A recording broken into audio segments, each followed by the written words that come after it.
Hola amigos del Ministerio de Café con Fe. Hoy continuamos con el estudio del Evangelio de Mateo. Hoy vamos a ver la lección número 3, el capítulo número 3. Entonces vamos a hablar de un tema muy importante y seguimos hablando del Evangelio de Mateo. Entonces, ahora vamos a mirar que Mateo especialmente tiene un fuerte interés apocalíptico. Es decir, el Evangelio de Mateo tiene un fuerte interés especialmente en todo lo que Jesús dijo acerca de su segunda venida, el fin del mundo y el juicio final. Mateo 24 nos da un relato más completo que ninguno de los otros evangelios del discurso apocalíptico de Jesús. Mateo es el único que tiene las parábolas de los talentos, Mateo 25, 14 al 30, las vírgenes prudentes e insensatas y las ovejas y los cabritos.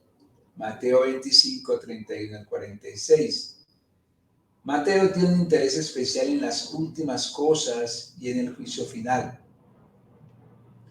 Pero hasta ahora no habíamos llegado a la más importante de todas las características del Evangelio de Mateo. Es por encima de todo el Evangelio de la enseñanza. Ya hemos visto que el apóstol Mateo fue el que hizo la primera colección y el primer manual de las enseñanzas de Jesús. O sea, Mateo era un gran sistematizador.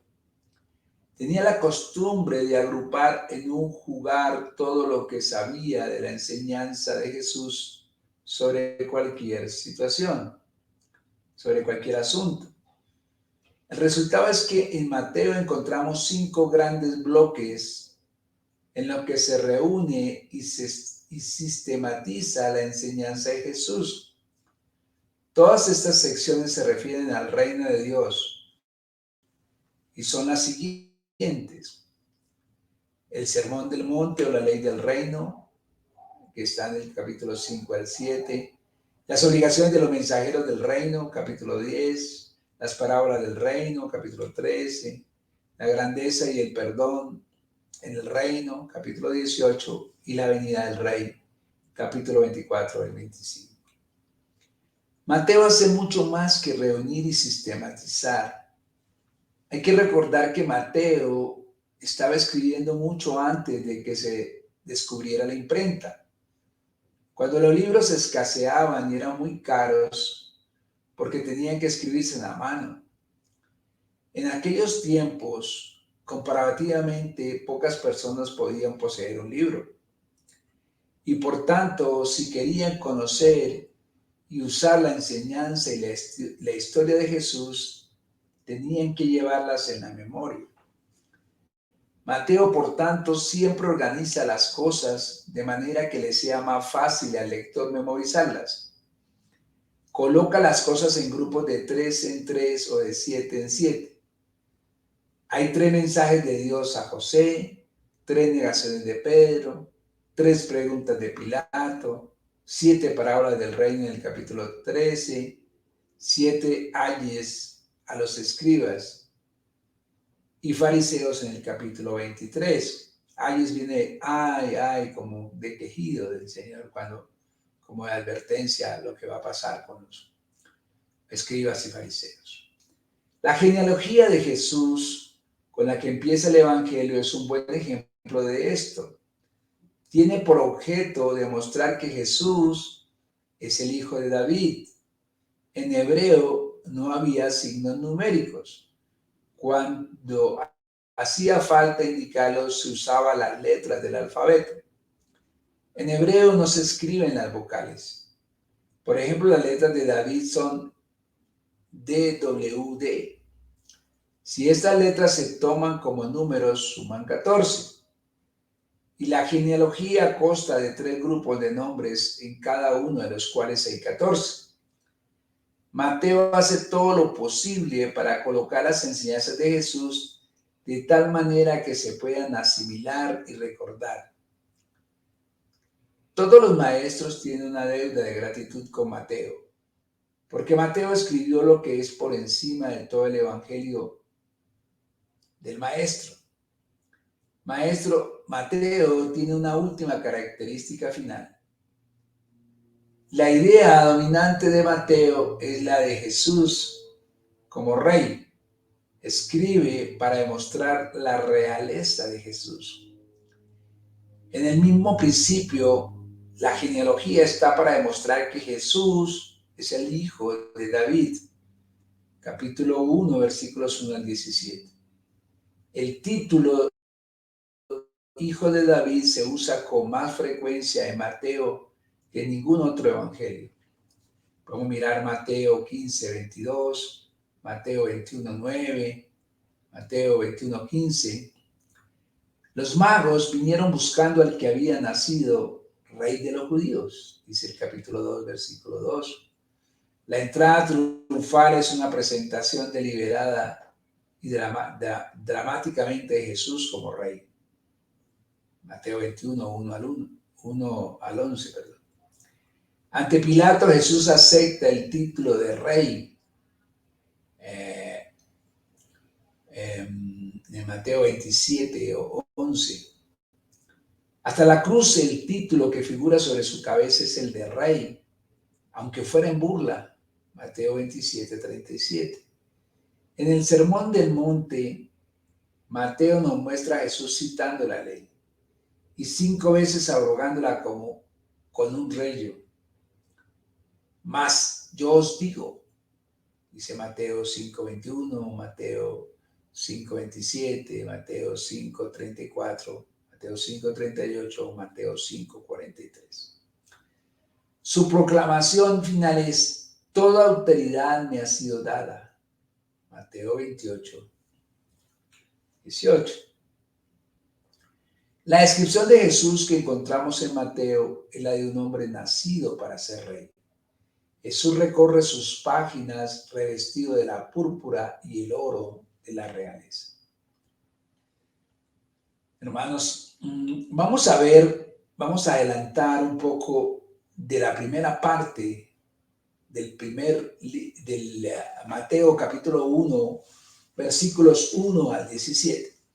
Esta es una parte que para mucha gente es un poquito cansón, porque se habla de muchos nombres, pero sí vamos a ver después que es muy importante para saber, como hemos hablado, que Mateo quiere describir que Jesús venía del linaje de David, o sea que era el Mesías, el escogido.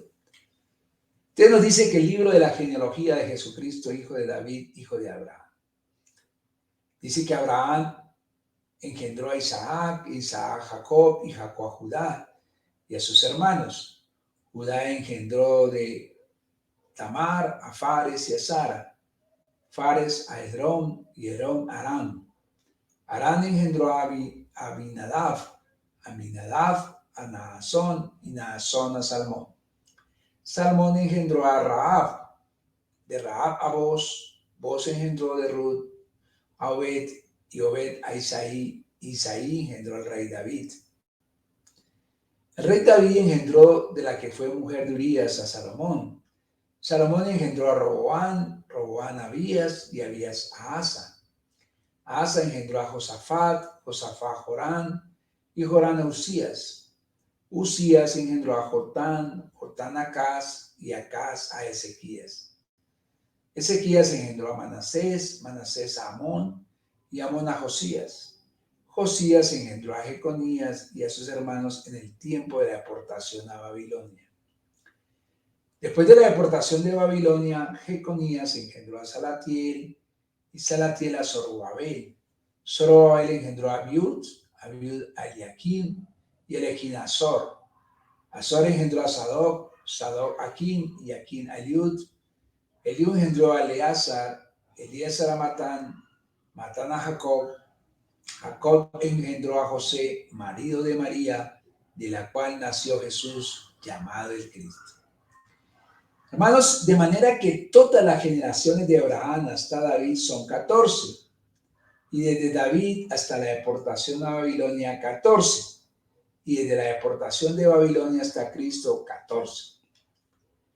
El lector moderno le parecerá que Mateo escogió una manera muy extraña de empezar su evangelio. y le alucinará tener que vadear una larga lista de nombres propios justamente al principio de todo. Pero para un judío esto era lo más natural y lo más interesante. Y desde luego, la manera más esencial de empezar la historia de la vida de cualquier persona. Los judíos, hermanos, tenían un interés tremendo en las genealogías. Mateo llama a esta parte del libro de la generación, Biblos Geneseos, de Jesucristo. Esa era una frase corriente entre los judíos y quiere decir la partida del linaje de una persona con unas pocas frases explicativas donde fueran necesarias.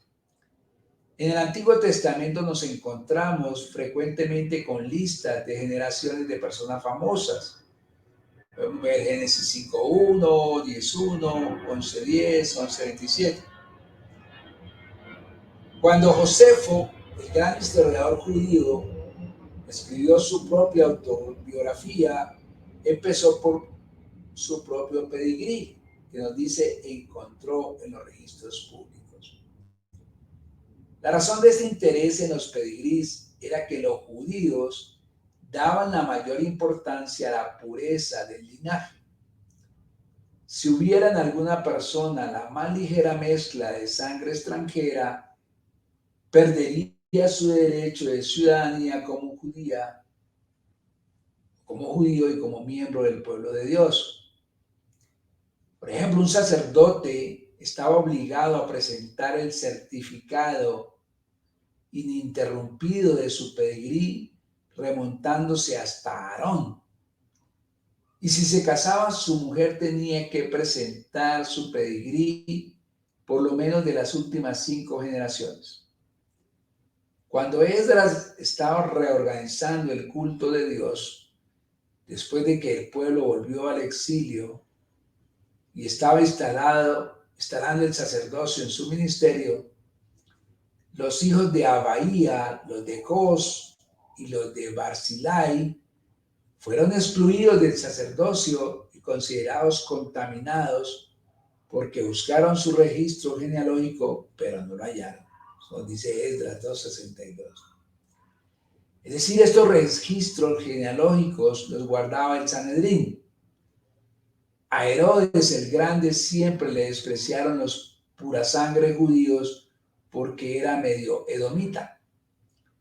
Y podemos advertir la importancia que el mismo Herodes concedía a estas genealogías por el hecho de que hizo destruir todos los registros oficiales para que nadie pudiera demostrar un pedigrí más puro que el suyo.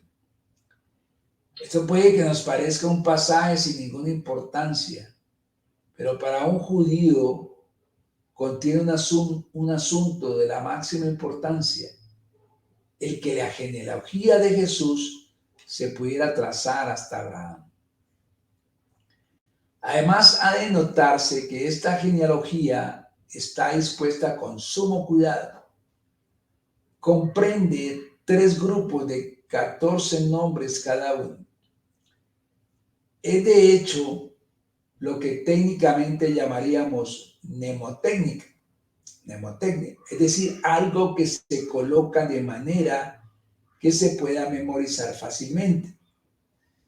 Debemos recordar siempre que los evangelios se escribieron siglos antes de que existiera tal cosa como los libros impresos.